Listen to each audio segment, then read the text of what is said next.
ఓం శాంతి 6/3/2026 సాకార ఈశ్వరీయ మధుర మహావాక్యాలు.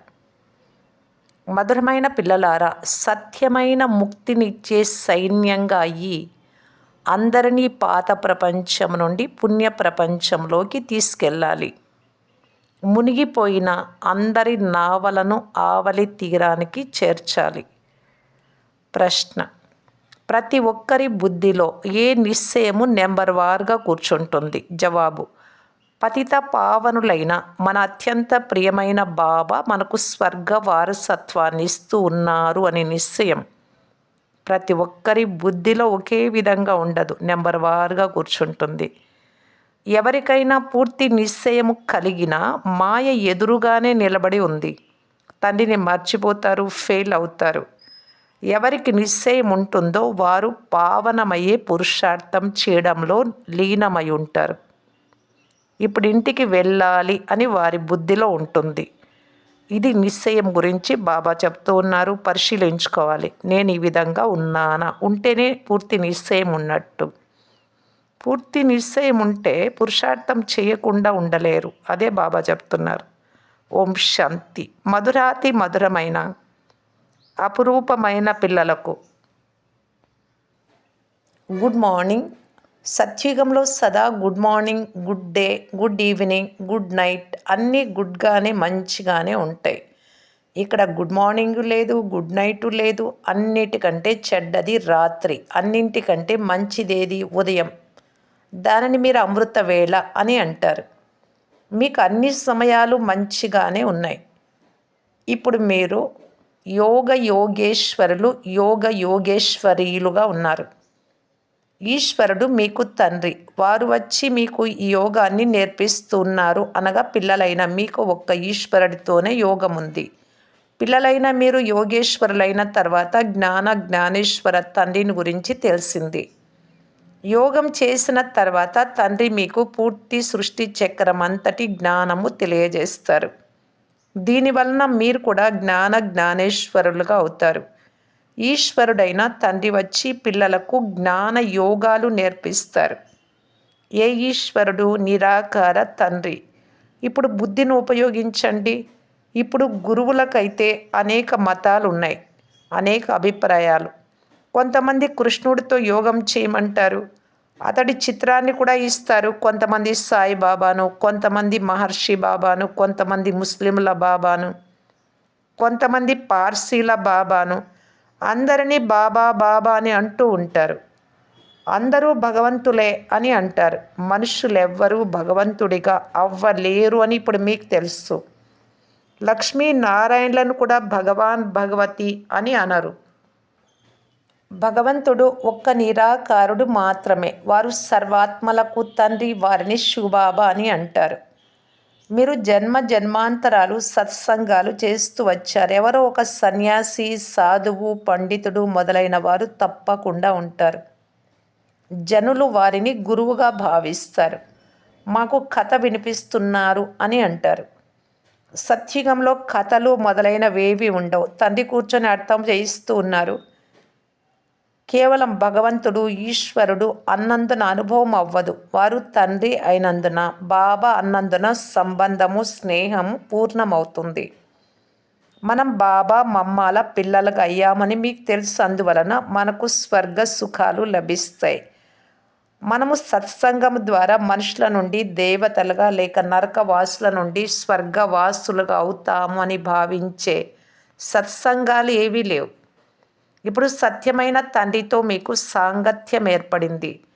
ఇతరులందరివి అసత్య సాంగత్యాలు అని అంటారు. సత్యమైన సాంగత్యము తేలుస్తుంది, అసత్య శారీరక సాంగత్యము ముంచుతుంది అనే గాయనం కూడా ఉంది. తండ్రి అంటున్నారు, ఆత్మ అభిమానులుగా, దేహి అభిమానులుగా అవ్వండి. నేను పిల్లలైన మీకు అనగా ఆత్మలకు నేర్పిస్తూ ఉన్నాను. ఈ ఆత్మిక జ్ఞానము ఆత్మలకు సుప్రీం ఆత్మ వచ్చి తండ్రి ఇస్తూ ఉన్నారు. ఇతరమంతా భక్తి మార్గం. ఇవేవి జ్ఞాన మార్గము కాదు. తండ్రి అంటున్నారు, నేను అన్ని వేద శాస్త్రాలు, సృష్టి ఆది మధ్య అంత్యాలను తెలిసిన వాడను. నేను అథారిటీని. వారు భక్తి మార్గంలో అథారిటీలు, శాస్త్రాలు చదివినటువంటి వారు. చాలా శాస్త్రాలు మొదలైన వాటిని చదివిన వారిని శాస్త్రాల అథారిటీ అని అంటారు. తండ్రి వచ్చి మీకు సత్యాన్ని వినిపిస్తూ ఉన్నారు. సత్సంగము తేలుస్తుంది. సత్యమైన సాంగత్యం, అసత్య సాంగత్యము ముంచుతుంది అని ఇప్పుడు మీకు తెలుసు. ఇప్పుడు తండ్రి పిల్లలైన మీ ద్వారా భారతదేశానికి ముక్తినిప్పిస్తూ ఉన్నారు. మీరు ఆత్మిక ముక్తి దళము ముక్తినిప్పిస్తారు. తండ్రి అంటున్నారు, స్వర్గంగా ఉండిన భారతదేశం ఇప్పుడు నరకంగా అయింది అనగా మునిగిపోయింది. అంతేగాని సాగరంలో మునిగిపోలేదు. మీరు సతో ప్రధానం నుండి తమో ప్రధానంగా అయ్యారు. సత్యత్రేతాయుగాలు సతో ప్రధానమైనవి. ఇది పెద్ద స్టీమర్. మీరు స్టీమర్లో కూర్చున్నారు. ఇది పాప నగరము. ఎందుకంటే ఇక్కడ ఉండేది అందరూ పాపాత్ములే. వాస్తవానికి గురువు ఒక్కరే. వారిని గురించి ఎవ్వరికీ తెలియదు. సదా వారిని ఓ గాడ్ ఫాదర్ అని అంటారు. గాడ్ ఫాదర్ కమ్ ప్రెసిప్టర్, గురువు అని అన్నారు. కేవలం ఫాదర్ అని అంటారు. వారు పతిత పావనులు అయినందున గురువు కూడా అయ్యారు. సర్వుల పతిత పావనులు, సద్గతి దాత ఒక్కరే. ఈ పతిత ప్రపంచంలో ఏ మనిషి సద్గతి దాత లేక పతిత పావనులుగా కాలేరు. తండ్రి అంటున్నారు, ఎంత కల్తీ లంచగొండితనం ఉంది. ఇప్పుడు నేను కన్యలు మాతల ద్వారా అందరినీ ఉద్ధరించాలి. బ్రహ్మకుమారి కుమారులైన మీరందరూ సోదరి సోదరులయ్యారు. లేకుంటే తాత నుండి వారసత్వం ఎలా లభిస్తుంది? తాత నుండి 21 తరాలు అనగా స్వర్గరాజ్య పదవి లభిస్తుంది. ఆదాయం ఎంత గొప్పది! ఇది సత్యమైన తండ్రి ద్వారా సత్యమైన సంపాదన. తండ్రి తండ్రే కాక శిక్షకుడు, టీచరు, సద్గురువు కూడా అయ్యారు. ప్రాక్టికల్గా చేసి చూపించేవారు. గురువు చనిపోతే శిష్యులకు సింహాసనం లభించదు. వారు శారీరక గురువులు, వీరు ఆత్మిక గురువులు, పరమాత్మ. ఈ విషయాలన్నీ బాగా అర్థం చేసుకోవాలి. ఇవి పూర్తిగా నూతన విషయాలు. మనల్ని చదివించేది మనుష్యులు కాదు అని మీకు తెలుసు. మనల్ని శివబాబా జ్ఞానసాగరులు, పతిత పావనులు, వారు మనలను ఈ శరీరం ద్వారా చదివిస్తూ ఉన్నారు. మీ బుద్ధి శివబాబా వైపు ఉంది. ఆ సత్సంగాలలో బుద్ధి మనుషుల వైపుకు వెళ్తుంది. అదంతా భక్తి మార్గం. ఇప్పుడు మీరు పాడుతూ ఉంటారు, మీరు మాతాపితలు, మేము మీ పిల్లలము. వారు ఒక్కరే కదా. కానీ బాబా అంటున్నారు, నేను వచ్చి మిమ్మలను నా వారిగా ఎలా చేసుకోవాలి? నేను మీ తండ్రిని. అందువలన బ్రహ్మ శరీరాన్ని ఆధారంగా తీసుకుంటాను. కనుక ఈ బ్రహ్మ నాకు స్త్రీ కూడా అయ్యారు, కొడుకు కూడా అయ్యారు. ఇతడి ద్వారా శివబాబా పిల్లలను దత్తత తీసుకుంటారు. కావున ఇతడు పెద్ద తల్లి కూడా అయ్యారు. ఇతడికి తల్లి లేదు. సరస్వతిని జగదంబ అని అంటారు. మిమ్మల్ని సంభాళించుటకు ఆమెను నిమిత్తంగా చేశారు. సరస్వతి జ్ఞాన జ్ఞానేశ్వరి. ఈమె చిన్న తల్లి, పెద్ద తల్లి బ్రహ్మబాబా. ఇవి చాలా గుహ్యమైన విషయాలు. మీరు ఇప్పుడు ఈ గుహ్యమైన చదువు చదువుకుంటూ ఉన్నారు. మీరు గౌరవపూర్వకంగా ఉత్తీర్ణులవ్వాలి. ఈ లక్ష్మీనారాయణలు గౌరవపూర్వకంగా ఉత్తీర్ణులయ్యారు. వారికి చాలా పెద్ద స్కాలర్షిప్ లభించింది. ఏ శిక్షలు అనుభవించలేదు. తండ్రి అంటున్నారు, వీలైనంత ఎక్కువగా స్మృతి చెయ్యండి. దీనిని భారతదేశపు ప్రాచీన యోగమని అంటారు. తండ్రి అంటున్నారు, మీకు అన్ని వేద శాస్త్రాల సారము వినిపిస్తూ ఉన్నారు. నేను మీకు రాజయోగం నేర్పించాను. దాని ద్వారా మీరు ప్రాలబ్ధాన్ని పొందారు. తర్వాత జ్ఞానం సమాప్తం అయిపోయింది. పరంపరగా ఎలా వస్తుంది? అక్కడ శాస్త్రాలు మొదలైనవేవి ఉండవు. ఇతర ధర్మాల వారు, ఇస్లాం, బౌద్ధులు మొదలైన వారి జ్ఞానము లోపించదు. వారిది పరంపరగా కొనసాగుతుంది వారు వచ్చినప్పటి నుండి. ఇదందరికీ తెలుసు. కానీ నేను వినిపించే జ్ఞానం ఇతరులెవ్వరికీ తెలియదు అని తండ్రి అంటున్నారు. భారతదేశం దుఃఖంలో మునిగిపోయినప్పుడు నేను వచ్చి సదా సుఖవంతంగా చేస్తాను. తండ్రి అంటున్నారు, నేను సాధారణ శరీరంలో కూర్చొని ఉన్నాను. మీ బుద్ధి యోగము తండ్రితో ఉండాలి. ఆత్మల తండ్రి పరంపిత పరమాత్మ. వారు ఆత్మలకు తండ్రి. వారికి అందరూ పిల్లలే కదా. ఈ సమయంలో ఆత్మలు అన్నీ పతితంగా ఉన్నాయి. తండ్రి అంటున్నారు, నేను ప్రాక్టికల్గా వచ్చాను. వినాశనం మీ ముందే నిలబడి ఉంది. అగ్ని అంటుకుంటుంది అని మీకు తెలుసు. అందరి శరీరాలు సమాప్తమైపోతాయి. ఆత్మలంతా ఇంటికి తిరిగి వెళ్ళాలి. అంతేకాని బ్రహ్మలో లీనమవ్వరు, లేక జ్యోతిలో కలిసిపోరు. బ్రహ్మ సమాజం వారు జ్యోతి వెలిగిస్తారు. దానిని బ్రహ్మ మందిరం అని అంటారు. వాస్తవానికి అది బ్రహ్మ మహాతత్వం. అక్కడ ఆత్మలన్నీ ఉంటాయి. అది మన మొదటి మందిరం. పవిత్ర ఆత్మలు అక్కడ ఉంటాయి. ఈ విషయాలు ఏ మనిషికి అర్థం అవ్వవు. జ్ఞానసాగరుడైన తండ్రి కూర్చొని పిల్లలైన మీకు అర్థం చేయిస్తూ ఉన్నారు. ఇప్పుడు మీరు జ్ఞానేశ్వరులు, తర్వాత రాజరాజేశ్వరులుగా అవుతారు. పతిత పావనులు, అత్యంత ప్రియమైన బాబా వచ్చి మాకు స్వర్గ వారసత్వాన్ని ఇస్తున్నారు అని మీ బుద్ధికి తెలుసు. చాలామంది బుద్ధిలో ఇది కూడా నిలవదు. ఇంతమంది కూర్చున్నారు. ఇందులో కొంతమంది కూడా 100% నిశ్చయ బుద్ధి లేదు. కొంతమందికి 80%, కొంతమందికి 50%, కొంతమందికి అది కూడా లేదు. వారు పూర్తిగా ఫెయిల్ అవుతారు. తప్పకుండా నెంబర్ వారుగా ఉన్నారు. చాలామందికి నిశ్చయం లేదు. నిశ్చయం ఉండాలి అని చాలా ప్రయత్నిస్తారు. నిశ్చయమైన మాయ శక్తివంతమైనది. బాబాను మర్చిపోతారు.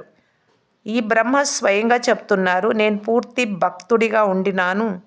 63 జన్మలు భక్తి చేశాను. తత్వం. మీరు కూడా 63 జన్మలు భక్తి చేశారు. 21 జన్మలు సుఖం పొందారు. తర్వాత భక్తులుగా అయ్యారు. భక్తి తర్వాత వైరాగ్యం. సన్యాసులు కూడా అందరూ ఇలా అంటారు, జ్ఞానము, భక్తి, వైరాగ్యము. వారికి ఇల్లు వాకిళ్లపై వైరాగ్యం కలుగుతుంది. వారిది హద్దు వైరాగ్యం. మీది అనంతమైన బేహద్దు వైరాగ్యం అని అంటారు. సన్యాసులు ఇల్లు వాకిళ్ళు వదిలి అడవులకు వెళ్ళిపోయేవారు. ఇప్పుడైతే ఎవరు అడవులలో లేరు.